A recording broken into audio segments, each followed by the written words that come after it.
Welcome to Modern Management of the Older Adult, brought to you by the Institute of Clinical Excellence.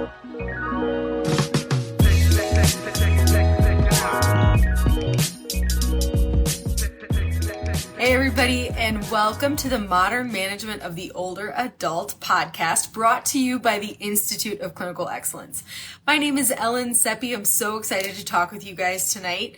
I'm coming to you live from Littleton, Colorado. I'm a physical therapist where I see patients with neurological, orthopedic, and geriatric conditions. I'm a teaching assistant with the Modern Management of the Older Adult in the Older Adult Division.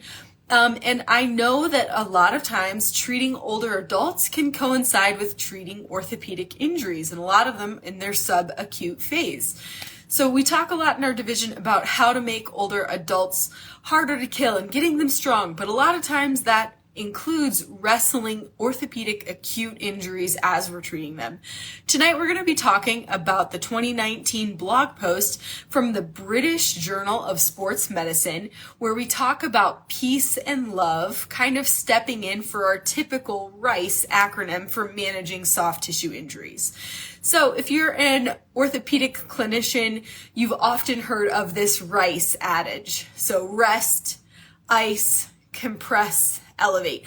And while, an appropriate amount of protection is necessary for our tissue healing, the authors of this article both involved in running and managing athletes after running in the running clinic, and their running clinic basically illustrated that this kind of framework of looking at RICE basically leaves the subacute and later phases of orthopedic management untouched. And if you think about it, as clinicians treating older adults, we're often seeing injuries that have been acute a long time ago.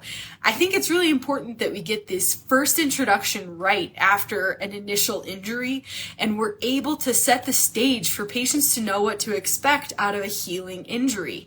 And this RICE just really leaves a lot on the table. It makes patients apprehensive, doesn't really give them a lot of guidance as to what to do next, and leaves them often following suggested medical advice that doesn't have a lot of current literature behind it.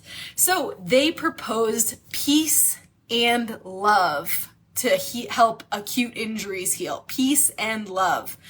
So peace, P stands for protection, E, elevation, A, avoiding anti-inflammatories, C, compression, and E, education. And then love stands for load, optimism, vascularization, and exercise.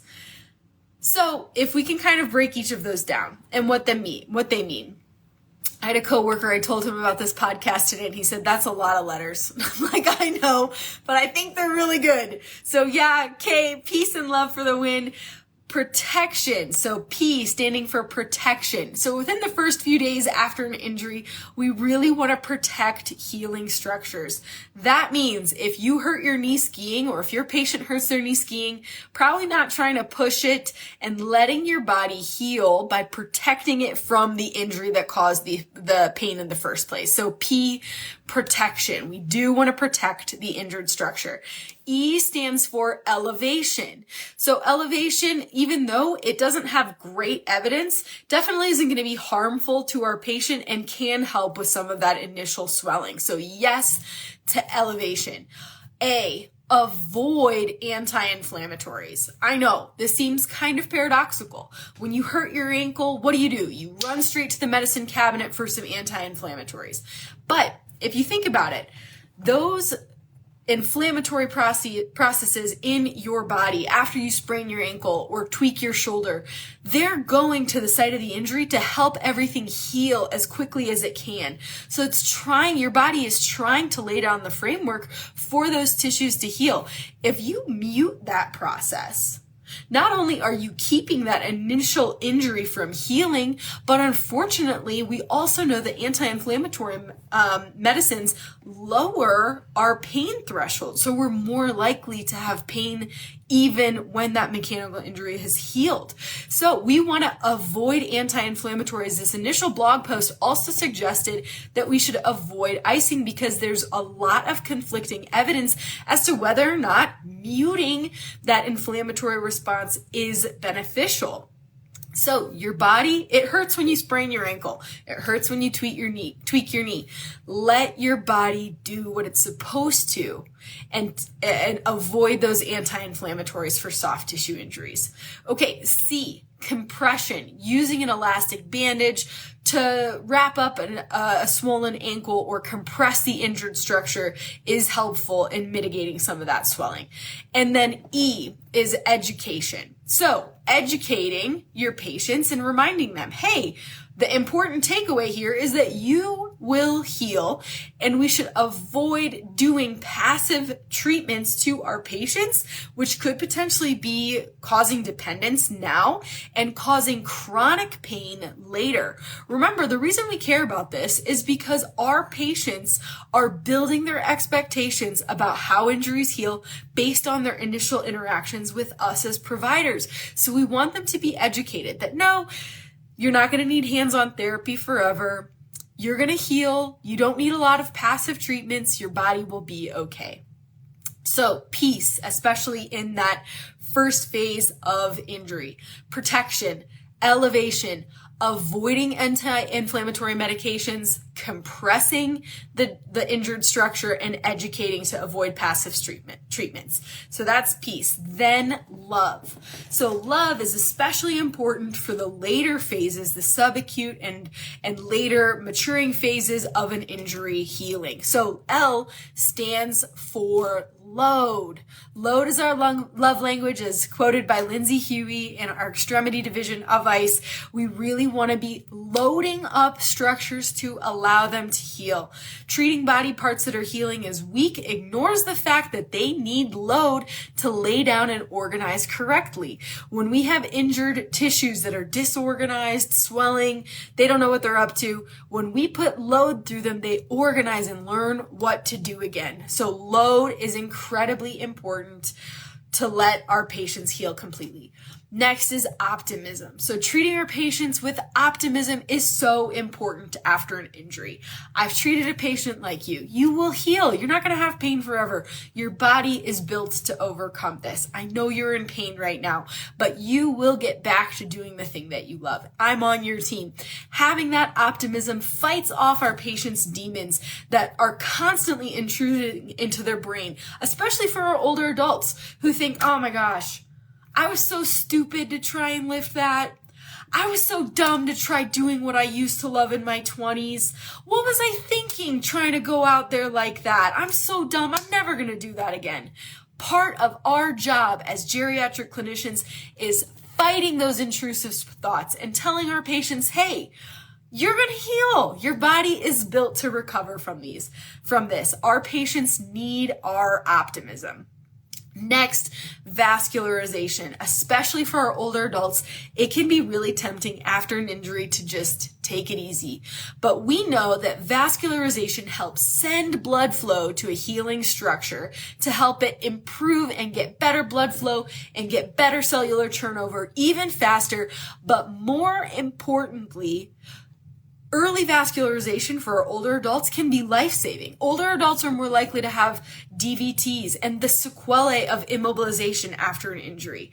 Telling somebody to just rest when they have an injury is a really bad habit to form, because later in life, no matter what comes your way, you're always going to want to keep your body moving to prevent sequelae of immobility and immobilization of a joint structure. So, and then E stands for exercising. We really want to improve our strength, our range of motion, our balance, our reactive stepping time for our older adults to get them confident. I know you're polite. clinician listening to this podcast, sometimes as a manual clinician, you can just get lost in a butt rub and you're like, oh my gosh, how long have I been here? How many sessions have I been doing the same exact thing? I know your plight. I know that it's hard to get out of that, but really it's so important to be able to say to our patient, well, how did you get hurt in the first place? What do you want to get back to do from an athletic perspective? I'm on your team. I'm here to help you, and to introduce exercise to our patients to get them feeling confident to how they got hurt in the first place. So again, we're talking about this peace and love concept, peace standing for protection, elevation, avoiding anti-inflammatories and ice, compression and education, and then love standing for load, optimism, vascularization, and exercise. Team, I'm so grateful to be on your side and to be here to serve you and bring you this evidence. I really admire you for taking the time to listen to this podcast.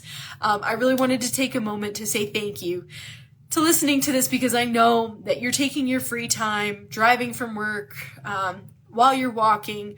I know that you're here to be the best for your patients, and I really respect and admire your commitment to our profession. Thank you so much for joining us, and I'm so grateful that you're here to spread peace and love to the patients and older adults who need you most. Thank you so much. Hey, if you're going to be in Littleton, Colorado at the end of this July, we've got our summit event coming up July 27th and 28th. Hope to see you there. All of the faculty members are going to be there, hoping to see you, and even have a pool party in Littleton, Colorado at my home clinic after the course on Saturday. Thank you so much, guys, and we'll see you next time. Thank you for listening to the MMOA podcast. If you found this helpful, please share with someone that could benefit. And if you're looking for more practical content to help you better serve older adults, head over to www.mmoa.online, where you can learn more about our free resources, our community, continuing education courses, and our certification. Once again, that's www.mmoa.online. Thanks for listening.